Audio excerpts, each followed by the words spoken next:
మోరా హరీష్ గారు,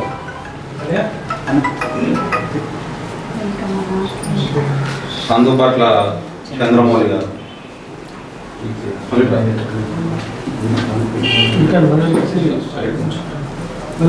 చింతల ఆంజనేయులు గారు,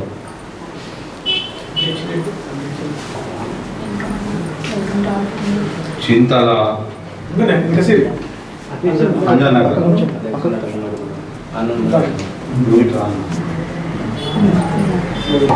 మోరా గోవర్ధన్ గారు,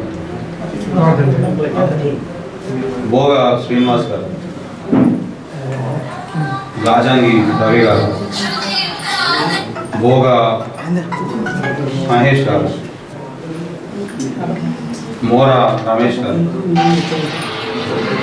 మోరా అందీశ్వర్ గారు, ఆడేపు గణేష్ గారు, చింతల రమేష్ గారు,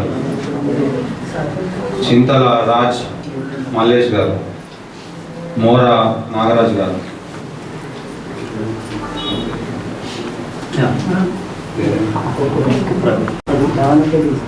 భోగ రఘు గారు.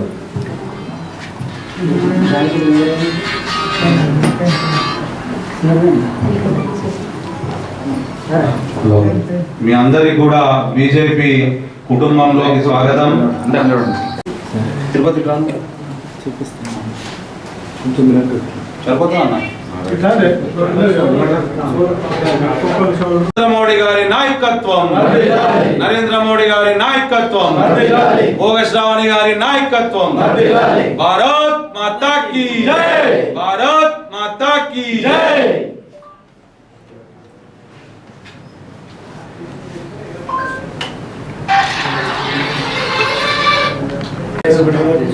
ఈరోజు సారంగాపూర్ మండల్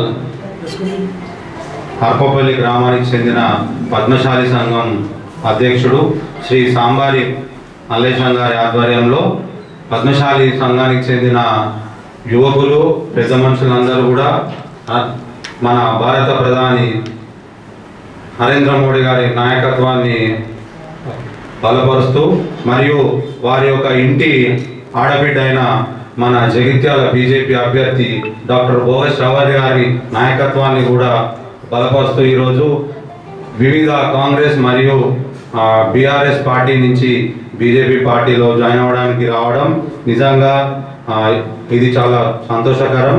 మీ అందరికీ కూడా బీజేపీ సారంగపూర్ మండల శాఖ తరఫున మేమందరం కూడా వందనాలు తెలియజేస్తున్నాం. ఇప్పుడు చూస్తూనే ఉన్నారు, ఎక్కడికక్కడ కూడా మేము ప్రచారానికి వెళ్తూ ఉంటే ఒకటే మాట్లాడుతున్నారు, ఒకటే అడుగుతూ ఉన్నారు. ఇల్లు లేని వాళ్లకు ఇల్లు ఇస్తామన్నారు, మాకు ఉపాధి లేకుండా తిరుగుతున్నాము, దళిత బంధు అన్నారు, బీసీ బంధు అన్నారు, ఎక్కడ కూడా ఏ ఒక్కటి కూడా కనిపించట్లేదు అని. ఇంకొక అమ్మ ఈరోజు అడుగుతుంది, ఆమె నోటితో చెప్తుంది, అమ్మ పెన్షన్ వస్తుందవ్వా అని నేను అడిగాను. అడుగుతాం ఒక్కటే అన్నది, నాకు పెన్షన్ వస్తే ఏం లాభం బిడ్డ, నా కొడుకు వట్టిగా తిరుగుతున్నాడు రోడ్ల మీద ఆగమయ్యి, నా బతికింత ఘోరంగా అయిపోయింది, నా కొడుకు ఏడుస్తుంటే ఉద్యోగం లేకుండా ఏడుస్తూ ఉంటే నేను చూడాల్సిన పరిస్థితి వచ్చింది నాకు అని. ఇంకొంచెం ముందుకు వెళ్తుంటే ఒక అమ్మాయి బయటికి వచ్చింది, ఒక చిన్న కుట్టు మిషన్ పెట్టుకొని అక్కడ బట్టలు కుడతా ఉంది.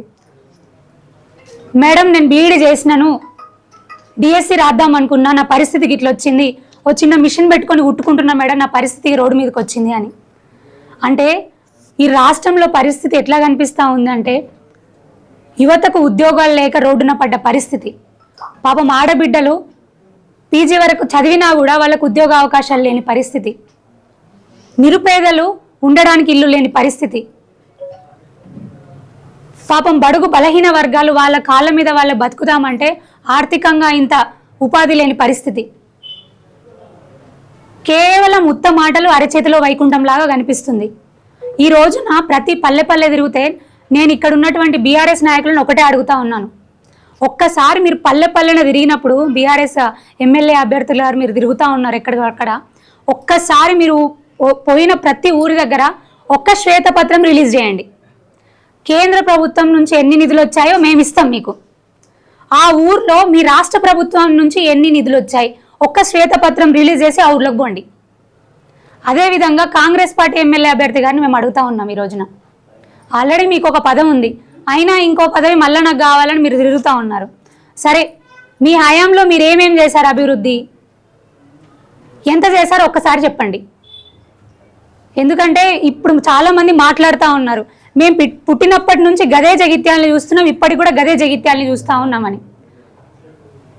మరి ఇన్ని దశాబ్దాల్లో, గత 30-40 దశాబ్దాల్లో వారు చేసిన అభివృద్ధి ఏంటి? ఇప్పుడు మళ్ళీ వచ్చి మేమేదో ఇది చేస్తాం అది చేస్తామని ఓట్లు అడుగుతూ ఉన్నారు. ఈ రోజున ప్రతి ఒక్కరూ కూడా జగిత్యాల నియోజకవర్గంలో మార్పు కోరుకుంటా ఉన్నారు. వాళ్ళకు కూడా అర్థమైపోయింది, కేంద్రం నుంచి నరేంద్ర మోదీ గారు నిధులు పంపిస్తూ ఉన్నారు ఎక్కడికక్కడ, గ్రామ పంచాయతీలకి, మున్సిపాలిటీలకి, ప్రతి ఒక్క వర్గానికి అందేలాగా మంచిగా పెద్ద ఎత్తున నిధులు ఇస్తూ ఉన్నారు. కానీ ఈ దుర్మార్గపు నియంతృత్వ రాచరిక రాష్ట్ర ప్రభుత్వం, బీఆర్ఎస్ ప్రభుత్వం ఆ నిధులన్నీ ఆంఫట్ స్వాహా చేసేసి ఎక్కడ కూడా అందనివ్వకుండా ఏదో ₹2 కనిపించేలాగా కిందికి పంపిస్తూ ఉందని వాళ్ళకి అర్థమైపోయింది. అదైతే మార్పు క్లియర్గా కనిపిస్తూ ఉంది. మేము ఎక్కడికి వెళ్ళినా కూడా ప్రజల నోట ఒక్కటే మాట వినిపిస్తూ ఉంది, ఈసారి మార్పు ఖచ్చితంగా ఉంటుంది, మేము బీజేపీ పార్టీని ఆదరిస్తామని వాళ్ళు చెప్తా ఉన్నారు. చాలా సంతోషంగా ఉంది. మరి పెద్ద ఎత్తున కూడా బీజేపీ పార్టీలోకి వస్తూ ఉన్నారు. మేము కూడా మీరు ఒక మంచి ధర్మం కోసం పోరాడుతూ ఉన్నారు, మోదీ గారి పాలన కోసం, రామరాజ్యం కోసం పోరాడుతూ ఉన్నారు అని వాళ్ళందరికీ కూడా మేము స్వాగత సుమాంజలు తెలియజేస్తూ ఉన్నాము. డెఫినెట్గా మోదీ గారి నాయకత్వంలో, అదేవిధంగా నిజామాబాద్ పార్లమెంట్ సభ్యులు అరవింద్ అన్న గారి నేతృత్వంలో ఒక యుద్ధం జరుగుతూ ఉంది ధర్మం కోసం, న్యాయం కోసం. డెఫినెట్గా కాషాయ జెండా జగిత్యాల నియోజకవర్గం మీద ఎగరడం కోసం మా పోరాటం జరుగుతూనే ఉంటుంది. ప్రతి ఒక్కరిని కూడా కలుపుకొని వారి సమిష్టి భాగస్వామ్యంతో మేము ముందుకెళ్తామని మరొక్కసారి తెలియజేస్తూ ఉన్నాను. ఒకటన్నా, టికెట్లు ఇచ్చింది పార్లమెంట్ బోర్డ్ కమిటీ, అందులో గౌరవనీయులు మోదీ గారు ఉంటారు, మెయిన్గా జేపీ నడ్డా గారు ఉంటారు. మన నిజామాబాద్ పార్లమెంట్ సభ్యులు అందులో మెంబర్గా లేరు, ఎంపీ గారి చేతిలో అది లేదు. సో టికెట్లు ప్రకటించింది పార్లమెంట్ కమిటీ, బోర్డ్ కమిటీ. ఇంకొక విషయం, ముదిగంటి రవీందర్ రెడ్డి గారు, రవీందర్ అన్న చాలా సీనియర్ బీజేపీ నాయకులు, వారంటే డెఫినెట్గా మాకు గౌరవం ఉంది, గౌరవిస్తాం కూడా. వారికి పార్టీ పలుమార్లు అవకాశం ఇచ్చింది. మొట్టమొదటిసారిగా బహుజన వర్గాలకు చెందినటువంటి ఆడబిడ్డమైన నాకు ఈసారి అవకాశం ఇచ్చింది. డెఫినెట్గా వారి ఆశీర్వాదాలు, వారొక చెల్లెలిగా, ఒక అన్నగా నా ఈ చెల్లెల్ని దీవించాలని నేను కోరుకుంటున్నాను. డెఫినెట్గా వారి ఆశీర్వాదాలు మాకు అవసరం. మేము కూడా కాంటాక్ట్ చేసాం, కానీ దసరా ఈ 2 రోజులు ఫెస్టివల్ ఉంది. డెఫినెట్గా వారి ఆశీర్వాదాలను కోరుకుంటున్నాను ఒక చెల్లెలిగా. అన్నయ్య ఒక చెల్లెలిగా ఈ చెల్లెను బాగుండాలి అని దీవించాల్సిన అవసరం ఉందని నేను కోరుకుంటున్నాను. డెఫినెట్గా అందరము పార్టీని నమ్ముకొని ఉన్నాం, పార్టీ సిద్ధాంతాల కోసమే పనిచేస్తూ ఉన్నాం.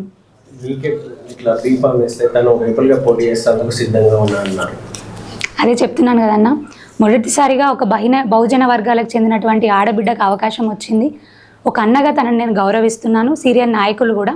డెఫినెట్గా అన్న ఈ చెల్లెల్ని ఆశీర్వదించాలి నేను కోరుకుంటున్నాను. మిగతాది పార్టీ అధిష్టానం చూసుకుంటుంది. ఆ గౌరవం అయితే మాకు ఉంటుంది ఎప్పటికీ.